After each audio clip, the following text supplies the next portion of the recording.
Grabe ang pisikalan mga boss dito nga sa Game 2 ng NBA Finals. Beast mode si Karl Anthony Towns mga boss, inangasan ng alien na si Victor Wembanyama. At ito hindi naman nakalusot sa mga referees ang panggugulang ng Knicks. Adale mga boss atong si Josh Hart at Mitchell Robinson. Pawaw rin si Victor Wembanyama sa ginawa ng film guard na si Dylan Harper. Kakatagos na nga kaya mga boss ang Spurs.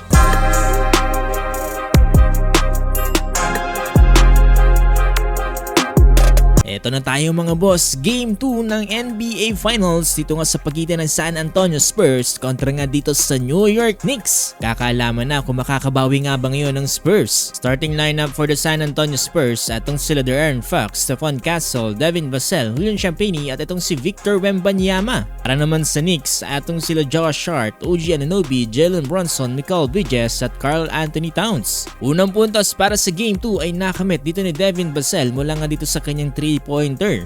Para naman dito sa Knicks ay mula dito sa long 2-pointer ni Jalen Brunson. Smart play din for Jalen Brunson dahil nakapag-commit siya dito ng 3 free throws matapos siyang ma-foul dito nga ni Stephon Castle from beyond the arc. Aga nakakuha ng momentum from outside shooting atong si Julian Champagnie. Matapos nga niya makapagtala dyan ng dalawang magkasunod na tres. Yung isa sa tres na yan mga boss, grabe highly contested pa yan dito ni Jalen Brunson. Gaano ramdam sa early quarter atong si Victor Wembanyama dahil sa fast pace na ginagawa dito ng New York Knicks. Their 7-minute mark na yung unang nakapuntos atong si Wemby mula nga dito sa kanyang dunk. Stops.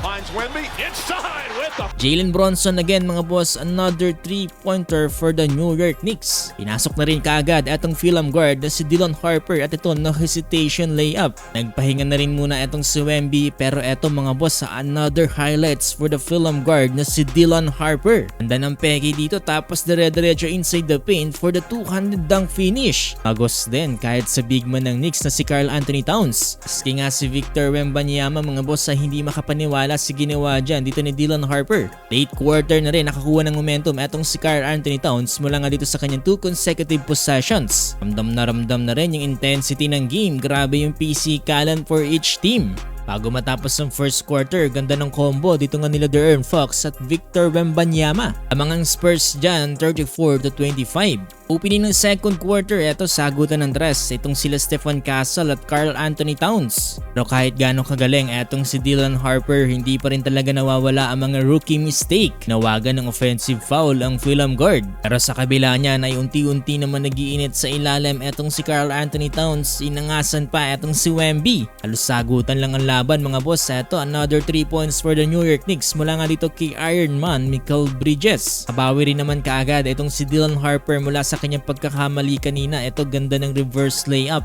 Sa mga napapansin ko ngayong game 2 mga boss, yung depensa ng Spurs napaka-solid. Hindi pa nakalusot ang panggugulang ni Josh Hart. Tinawagan ng flagrant foul type 1 dahil sa pagpatid dito nga kay Devin Vassell. Isa pa sa mga hindi nakalusot ngayong araw, itong panggugulang ni Mitchell Robinson dito nga kay Wemby.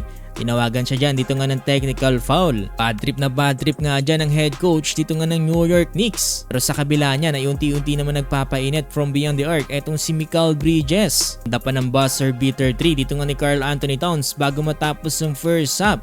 Lamang na nga dyan ng New York Knicks 56-52.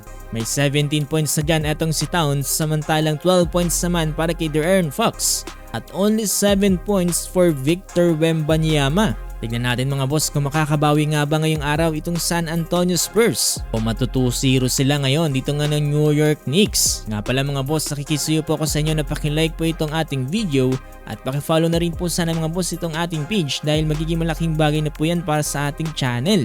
Maraming salamat po talaga sa inyo mga boss.